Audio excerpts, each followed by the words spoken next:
Hoy quiero hablarles sobre las distintas respuestas ante la cruz, o las distintas actitudes de diferentes grupos de personas ante la cruz. Y esto lo vamos a trasladar a hoy en día, porque esas mismas personas y esas mismas respuestas ante la cruz las vemos hoy en día. Amén. Y quiero tomar como pasaje principal el Evangelio de Lucas en el capítulo 23. Evangelio de Lucas en el capítulo 23, y vamos a estar en los versículos 47 al 49. En estos tres cortos versículos vamos a estar profundizando hoy. Y les quiero decir que muchas veces yo creo que todos nosotros los hemos leído, los hemos escuchado, pero como que hemos pasado por alto lo que el Señor estaba queriendo transmitir en esa oportunidad. ¿Cuántos han leído estos pasajes y han dicho, wow, cuánta cosa hay acá adentro? Yo soy uno de los que no. ¿Cuántas veces lo leí? ¿Cuántas veces lo estudié? ¿Cuántas veces pasé por estos pasajes? Sin embargo, había una enseñanza. Dice que todas las escrituras son inspiradas por Dios, ¿verdad? Para enseñar, para redarguir, para corregir. Y yo creo, hermanos, que ni una palabra, lo dice la propia Biblia, ni un punto ni una coma pasará, todo se cumplirá. Y cada palabra que está escrita en este hermoso libro, en las escrituras, son una enseñanza para nosotros. Es Dios queriendo revelarse a sus hijos, a su pueblo. Es Dios queriendo guiarnos de una u otra forma, ¿verdad? Entonces, creo que este pasaje es un pasaje que, cuando hablamos de la cruz, nunca hemos hecho un alto.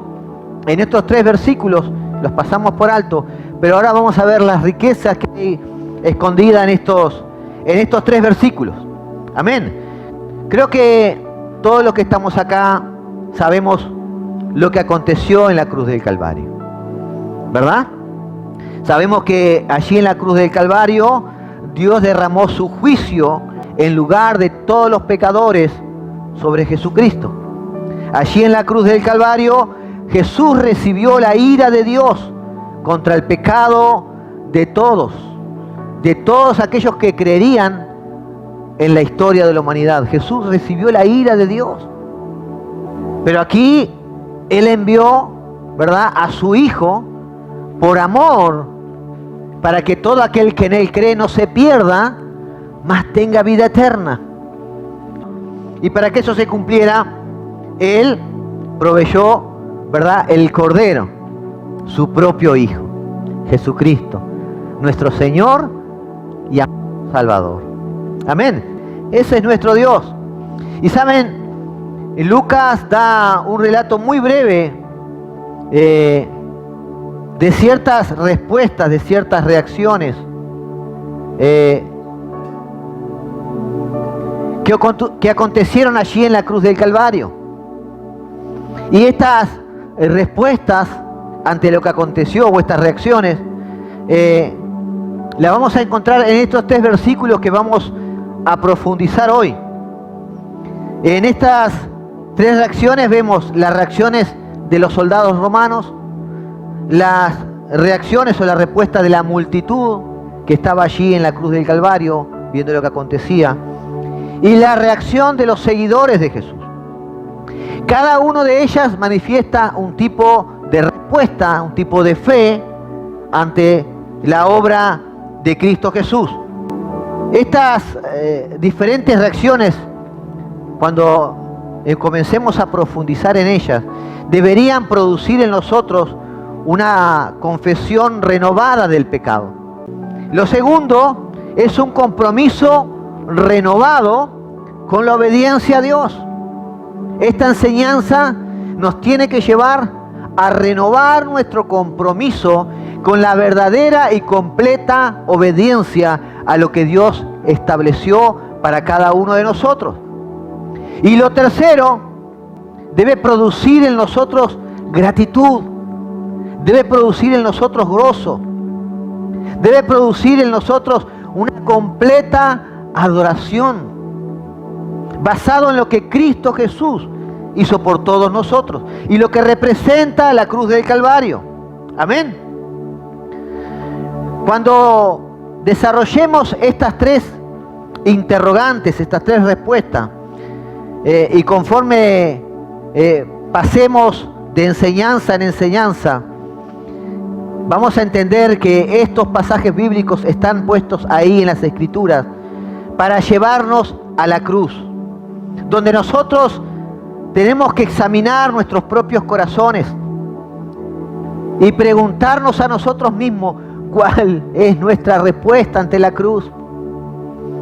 Cada día con sus decisiones usted está manifestando cuál es su respuesta ante la cruz del Calvario. Amén. Entonces, vamos al desarrollo del tema. Lucas capítulo 23, versículo 47, 48 y 49. Vuelvo a reiterar que mi versión es Reina Valera 1960.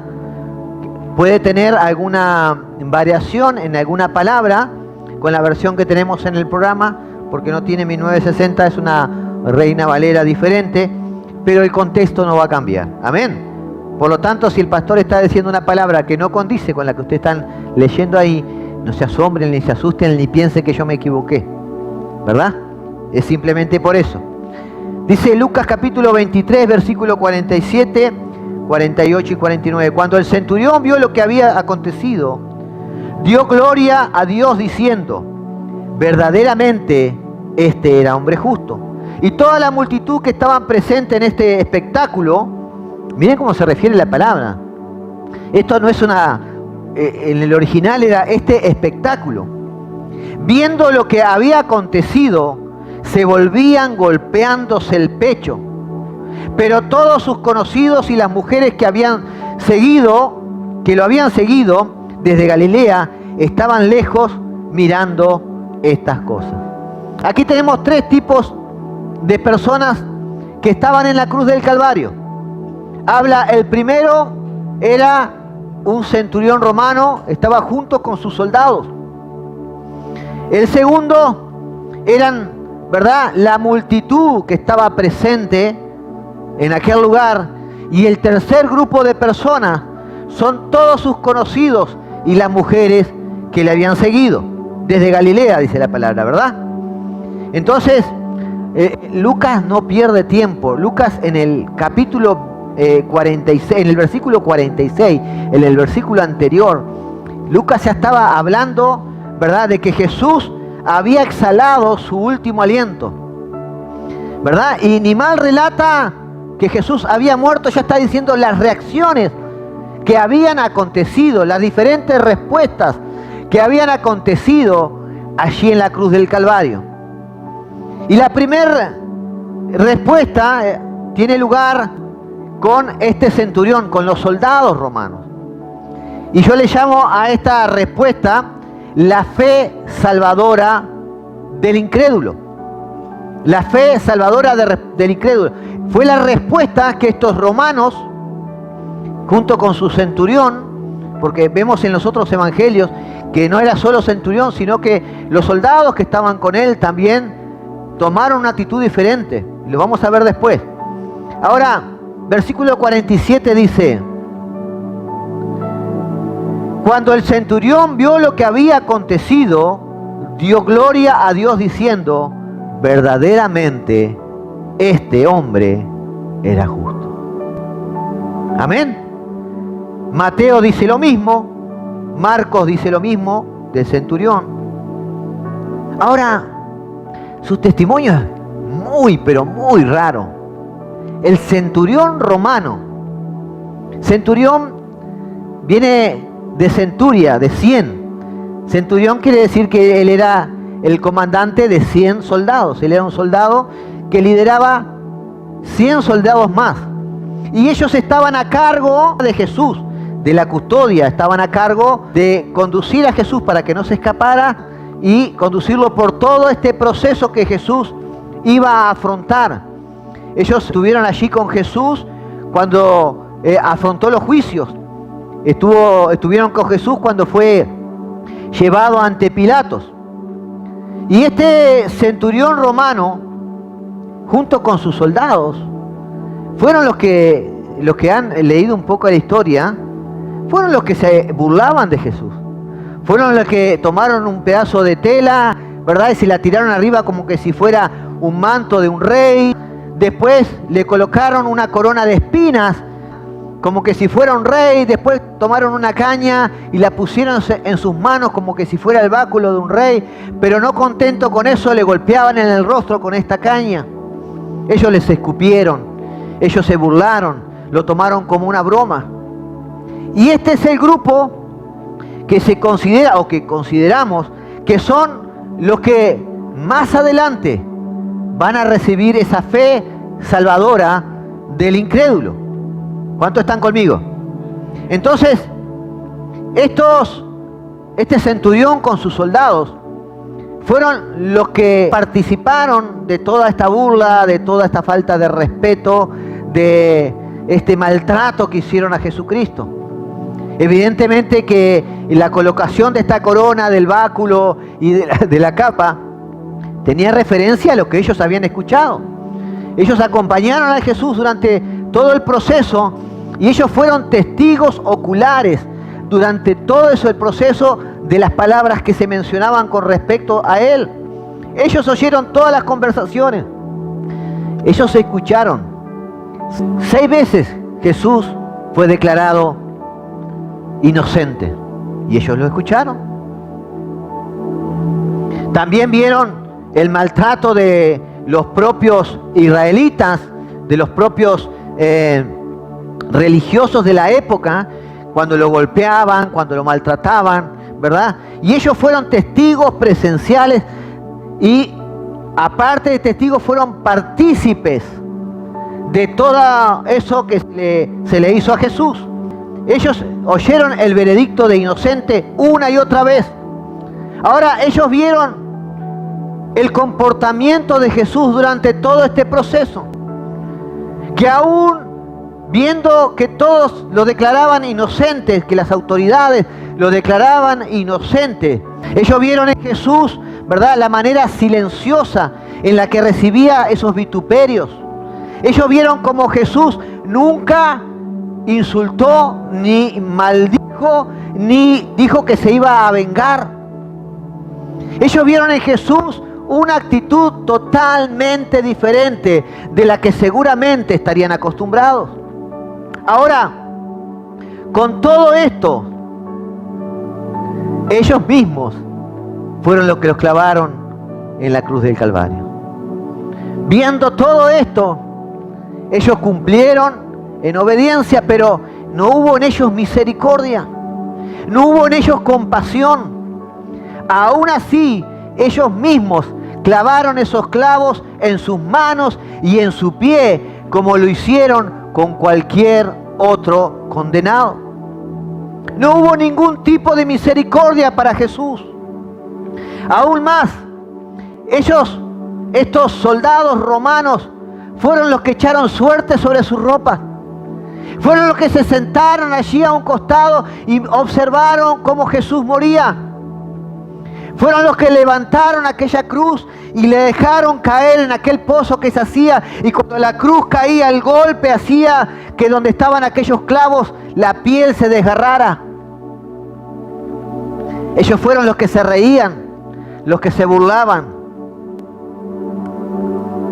Pero a lo largo de este proceso, a lo largo de este tiempo, de estas horas que estuvieron experimentando esto, algo comenzó a golpear en sus mentes. Ellos comenzaron a considerar que algo no era igual, que algo estaba aconteciendo que salía de todo entendimiento. Ellos vieron a Jesús orar por sus propios homicidas. Ellos escucharon porque Él gritó: Padre, perdónales, porque no saben lo que hacen. Ellos vieron Cuando Jesús le dijo a aquel otro hombre que estaba en la cruz con él, hoy vas a estar conmigo en el paraíso. Ellos experimentaron lo imposible. En el versículo 44 y 45 dice que cuando Jesús estaba allí en la cruz, a las 12 del mediodía, todo quedó en tinieblas. La tierra se oscureció. Escuche, capaz que hoy no podemos comprender esto, pero cuando la Biblia habla que en ese tiempo hubo oscuridad, que el sol se escondió, que la tierra quedó toda la tierra quedó oscura. Yo me imagino esa oscuridad la cual Dios envió como un castigo para Egipto. ¿Se acuerdan? Aquellas tinieblas, oscuridad densa, que dice que se podía sentir. Estamos hablando que eran las 12 del mediodía. Era primavera. A esa hora el sol está en su punto más alto, ¿verdad? Un punto que encandila la vista. Pero en esta hora y en ese momento la tierra había quedado a oscuras. Algunos dicen que esta oscuridad fue por un eclipse, lo cual es imposible, porque en esa fecha estaba marcada las Pascuas y se hacía en luna llena, por lo cual no podía ser un eclipse. Otros dicen que esta oscuridad, ¿verdad?, eran tinieblas. Pero no entendemos que Dios también trabaja en la oscuridad. Dios también se hace presente en medio de las tinieblas. Y esta oscuridad produjo algo, y este temblor produjo algo en las vidas de la persona que generó un pensamiento diferente. Yo quiero que usted pueda imaginar por un momento un sol resplandeciente y de repente, ¡zas!, una oscuridad total. Yo creo que hasta silencio, porque dice que hubo un tal terremoto que hasta las rocas se partieron. Ahora todo esto aconteció entre las 12 del mediodía y las 3 de la tarde. Lo que ellos experimentaron fue algo tremendo. Esto, sin duda, que no podían ignorar que algo estaba saliendo de su pensamiento natural. Dice, ¿verdad? Marco escribe, el centurión que estaba frente a él, viendo que después de clamar había expirado, dijo, verdaderamente este hombre era hijo de Dios. Podemos preguntarnos por qué el centurión dijo, ¿de dónde sacó el centurión? Este hombre era hijo de Dios. Pero Juan escribe en el capítulo 19, versículo 7. Juan, capítulo 19, versículo 7. Dice, los judíos le respondieron, nosotros tenemos una ley. Y según esta ley debe morir porque se hizo a sí mismo hijo de Dios. Ellos habían escuchado y no cayeron en esta realidad, en esta comprensión sobrenatural, hasta que experimentaron lo que había pasado en la cruz del Calvario. Hasta la que la presencia de Dios se hizo presente con esa oscuridad, ¿verdad? Con ese temblor. No caían. Pero todos ellos, una vez que aconteció esto, estos soldados romanos, dijeron verdaderamente, este hombre era hijo de Dios. Mateo señala el centurión y los que estaban con él, guardando a Jesús, dijeron verdaderamente, este era hijo de Dios. O sea que en algunos pasajes vemos, habla solamente el centurión, pero acá también vemos los que estaban con él, los soldados que estaban con él. Algo ocurrió en la cruz, algo que cambió su manera de pensar. Algo abrió sus mentes a una revelación diferente. La cruz, amados, abrió un entendimiento espiritual sobre la vida de los incrédulos. Ahora, yo creo que esto no quedó ahí, yo creo que esto fue el primer paso. Porque aquellos que declaran verdaderamente este es el Hijo de Dios, algo se abre en su vida, en su corazón, en su mente, para que Dios siga tratando con ellos. Algo en su mente pudo comprender que este hombre no era un hombre más, sino que verdaderamente era el Hijo de Dios. Esta es la fe salvadora, la fe del incrédulo, y que es válida. Por eso Dios hace cosas sobrenaturales. Hace un culto atrás o dos hablaba, ¿verdad?, de cuando Pedro y Juan estaban allí en la puerta del templo, y Pedro le dice a aquel cojo de nacimiento: no tengo plata ni oro, mas lo que tengo te doy, en el nombre de Jesús levántate y anda. Y ese milagro hizo que la gente comenzara a acercarse y comenzara a creer. De la misma forma, estos soldados romanos estaban creyendo. Entonces la respuesta de estos soldados romanos a lo que aconteció en la cruz del Calvario fue creer que Jesús era el Hijo de Dios. Fue creer que Jesús era justo. Hay algo más que llamó a su atención. Dice, cuando Jesús estaba por morir, por expirar, Él gritó fuertemente: Padre, en tus manos encomiendo mi espíritu. Y saben, esto era algo que no era natural en las muertes de las personas que morían en la cruz, porque la posición en la que ellos estaban, apenas si podían hablar. La posición en la que estaban en la cruz, sus pulmones quedaban asfixiados de tal manera que la respiración era escasa. Y era tanta la falta de oxígeno que ellos comenzaban a divagar. Pero sin embargo en Jesús aconteció algo que no era normal, que no era natural. Las fuerzas que Él tenía para decir: Padre, en tus manos encomiendo mi espíritu. Yo creo que todo esto abrió los ojos de aquellos soldados. Todo esto, el razonamiento de lo que estaba aconteciendo en este lugar, los trajo a una nueva visión de lo que había acontecido verdaderamente. Ellos habían entendido que allí en la cruz del Calvario estaba colgando el Hijo de Dios y que ellos habían sido parte de su ejecución. El segundo grupo, versículo 48. La convicción superficial y el temor egoísta. Este es el segundo tipo de respuesta. La respuesta que dan algunos creyentes que son superficiales y que actúan por un temor egoísta. Versículo 48. Y toda la multitud de los que estaban presentes en este espectáculo, viendo lo que había acontecido, se volvían golpeándose, decidiéndose ahí, pero la palabra es golpeándose el pecho. ¿Y por qué digo la palabra correcta es golpeándose el pecho? Porque el golpearse el pecho era una de las costumbres de los judíos cuando reconocían que le habían fallado a Dios. Cuando ellos golpeaban su pecho, era un reconocimiento que habían errado y que le estaban fallando a Dios.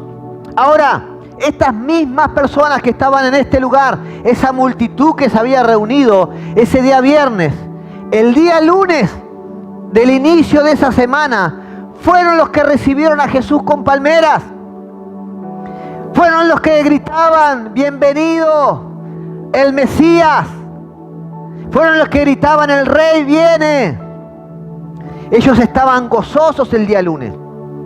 El día lunes ellos arrojaban las palmeras, le reconocían como su Rey, como el Mesías. Su corazón estaba lleno de esperanza, estaba lleno de gozo, un gozo excesivo. Una manifestación de alegría. Estos hombres y mujeres Estaban recibiendo a Jesús gozosos, un gozo extremo porque habían escuchado y durante siglos habían esperado al Mesías que los venía a salvar. Esa misma gente que el lunes estaba gozosa, ¿verdad? Que estaban con ese gozo extremo, el día viernes tenían una emoción muy diferente. El día viernes ya no era un gozo extremo, sino que era una ira extrema, era un odio extremo, una enemistad. Ellos desconformes clamaron: crucifíquenle. Se unieron a una voz y dijeron: no queremos que Él esté sobre nosotros, crucifíquenle. Y ahí cuando Pilato se lava las manos dice: este hombre es inocente, su sangre no viene sobre mí. Ellos dijo: bueno, que venga sobre nosotros y sobre nuestros hijos. Nosotros nos hacemos cargo, crucifíquenle. Estos mismos, unos días atrás, estaban gozosos de recibirle. Personas guiados simplemente por sus emociones. ¿No conocen creyentes así? Hay un día que el gozo del Señor, y comienzo a trabajar y comienzo, ¿verdad?, a servir al Señor, y comienzo a recibir palabra y comienzo a hablar en fe. Dejo de hablar negativo y comienzo a hablar en fe, comienzo a caminar en fe, comienzo a caminar en victoria, le creo al Señor. Pero de repente esa emoción cambia. Una situación difícil llega a mi vida y mis decisiones son tomadas por mis emociones. ¿Conocen algún creyente así?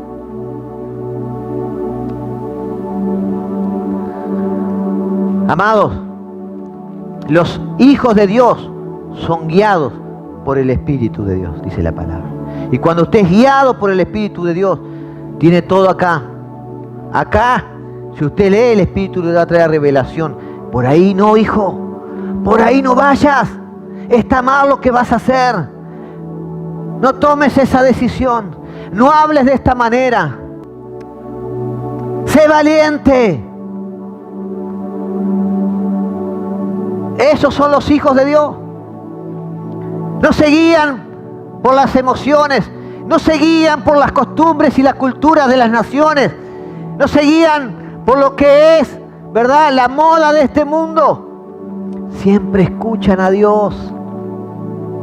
Estos judíos eran personas guiadas por sus emociones. Iban hacia donde la multitud iba. Y así hay muchos, corriendo hacia donde va el mundo. Y como son muchos los que hacen esto, nosotros lo vamos a hacer. Y así la iglesia hoy en día ha permitido que el mundo, que las actitudes del mundo, que los deseos del mundo estén dentro de la iglesia. El apóstol Pablo dice en Romanos 12, ¿verdad?, que no se conformen a este mundo. No se amolden a este mundo, amados. Porque todos lo hagan, no quiere decir que esté bien. Porque todos lo hagan, no quiere decir que agrada al corazón del Padre. El que nadie haga esto, que dice la palabra que tiene que hacer, no quiere decir que no sea bueno. Es muy bueno. Pero nadie lo hace. Se están perdiendo lo mejor.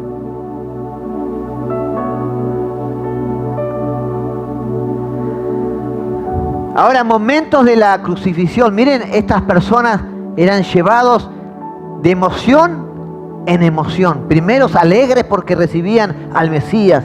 Después gritándole al mismo que lo recibían con gozo extremo: crucifíquenle. Pero en la cruz del Calvario, cuando la oscuridad llegó a ese lugar, cuando Dios se hizo presente, mostrando su juicio, su ira, salieron de ahí golpeándose el pecho. Una actitud de arrepentimiento. Es válido. Claro que es válido. ¿Saben? Cuando leía esto y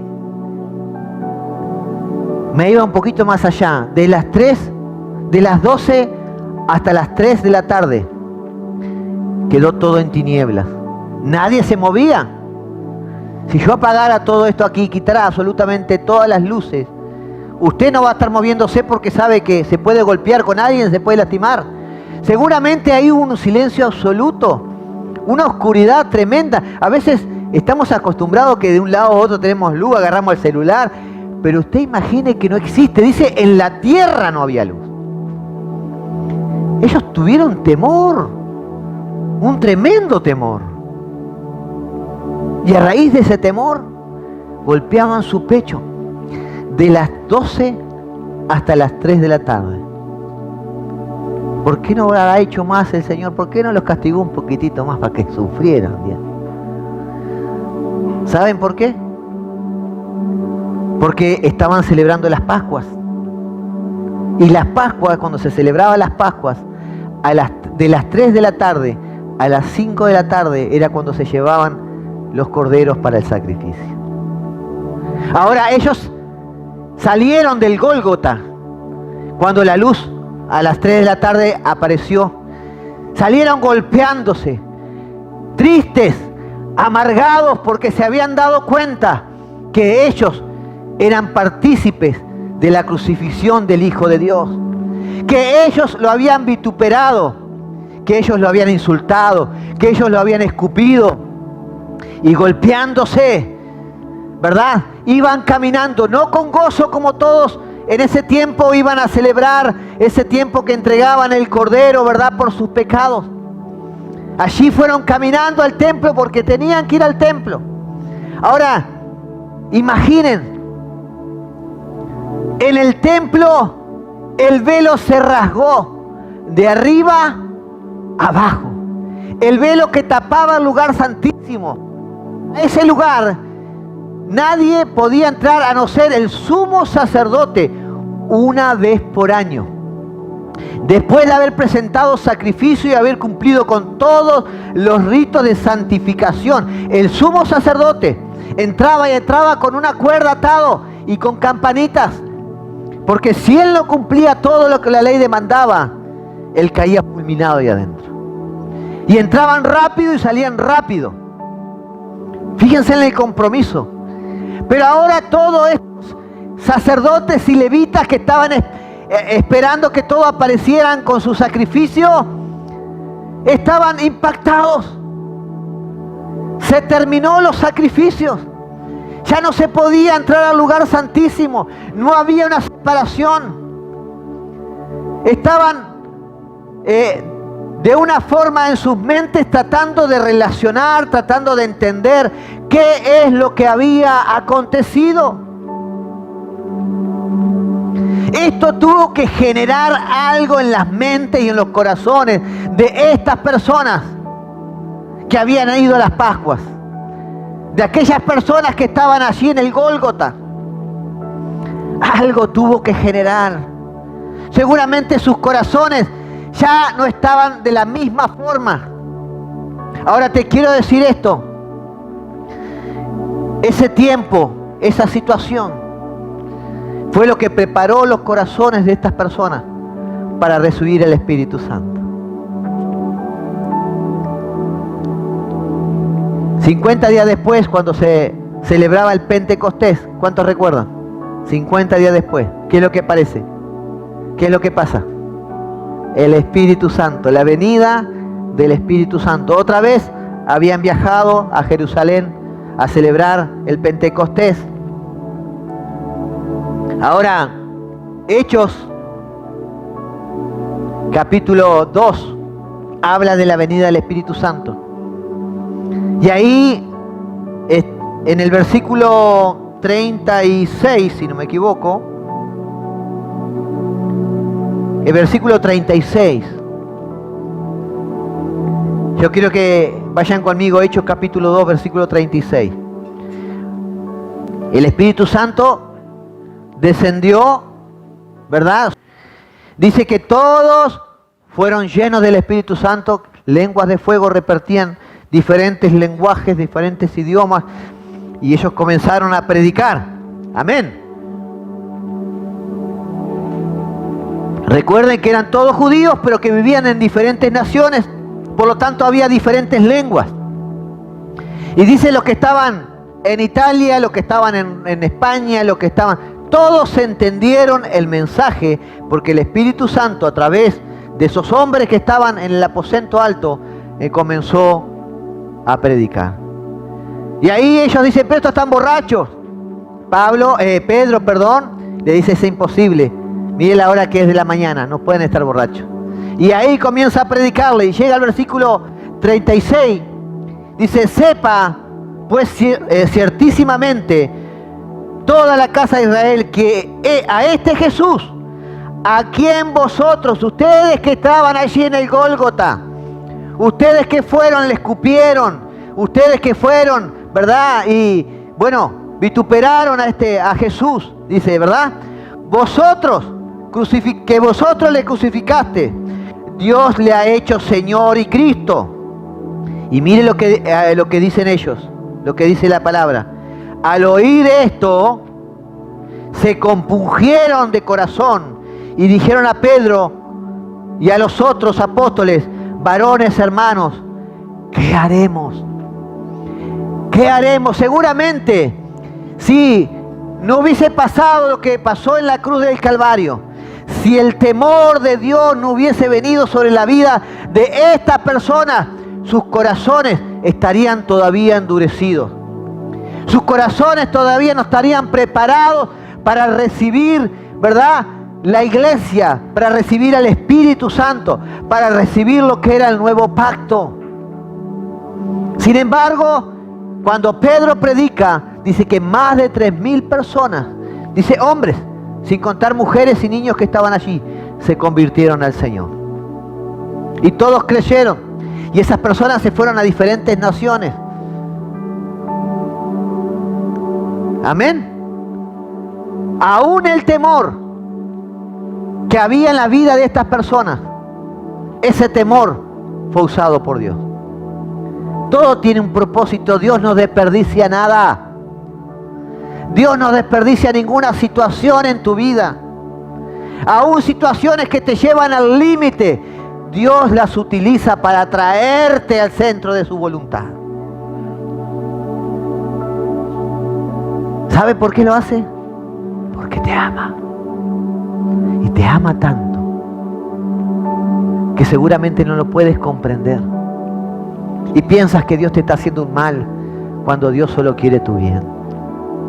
Cuando tu Padre te ama tanto que el único anhelo de su corazón es tu bien.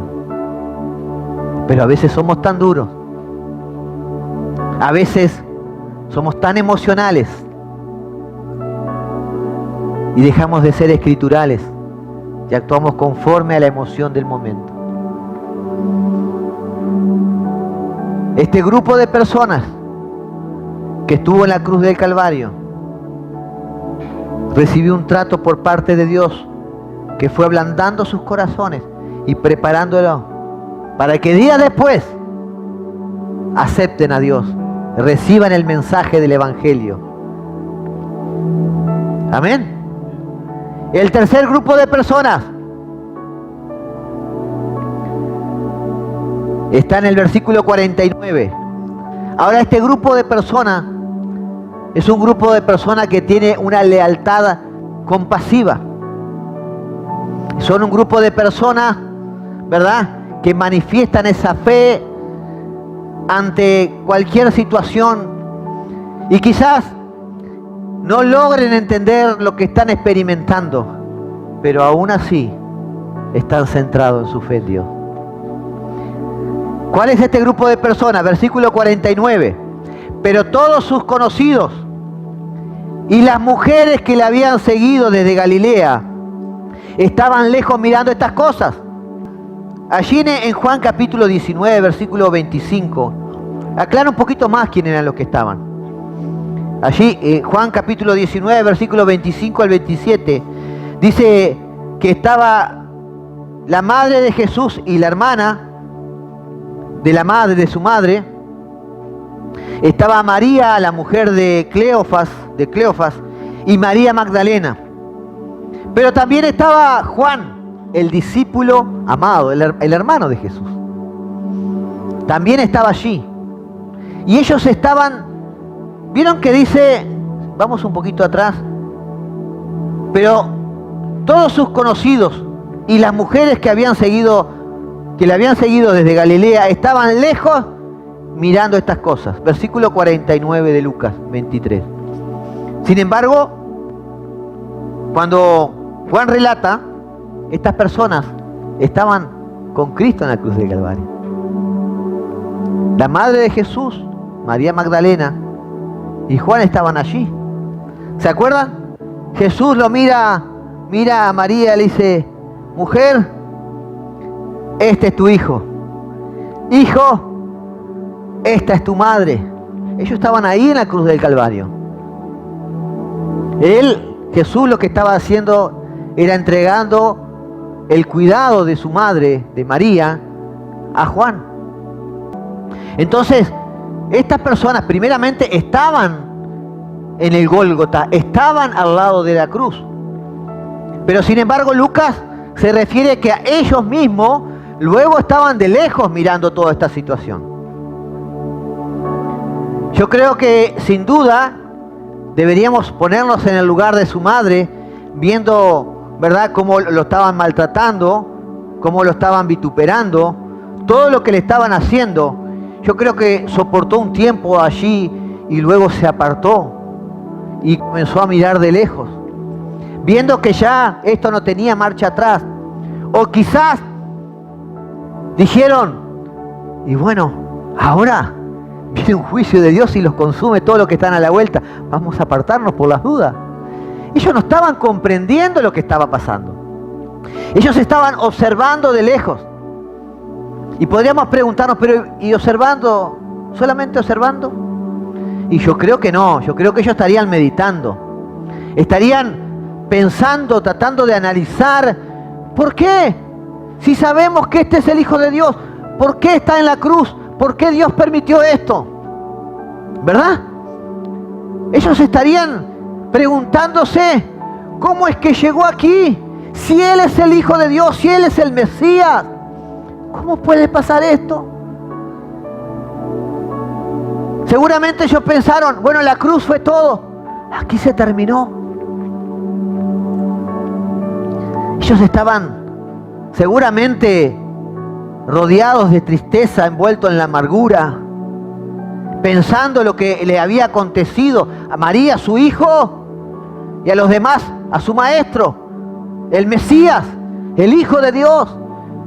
Ellos estaban de lejos observando sin entender lo que había pasado, sin lograr comprender por qué habían llegado a esa situación. Ahora, todas estas dudas, todo este temor, todo este desánimo, no hizo que ellos dejaran de creer.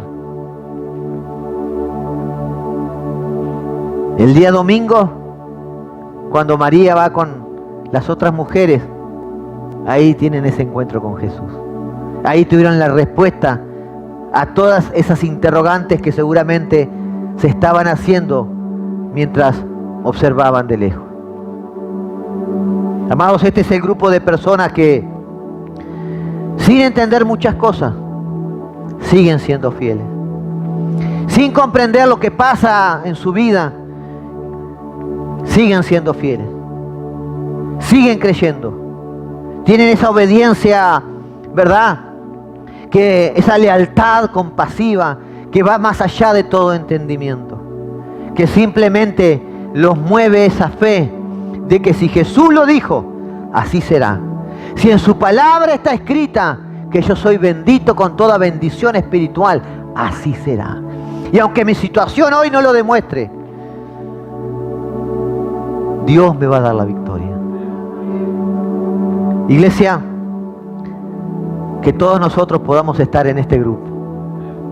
Que sin entender lo que está pasando a nuestro alrededor, sin poder comprender los designios de Dios, la providencia de Dios en ciertas cosas, podamos seguir obedientes, podamos mantenernos firmes en la fe de lo que Cristo hizo allí en esa cruz.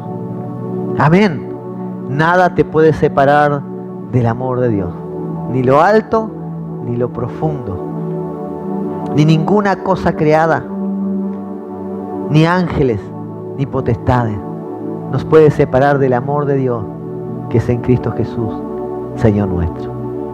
Amén. Ponete de pie, iglesia.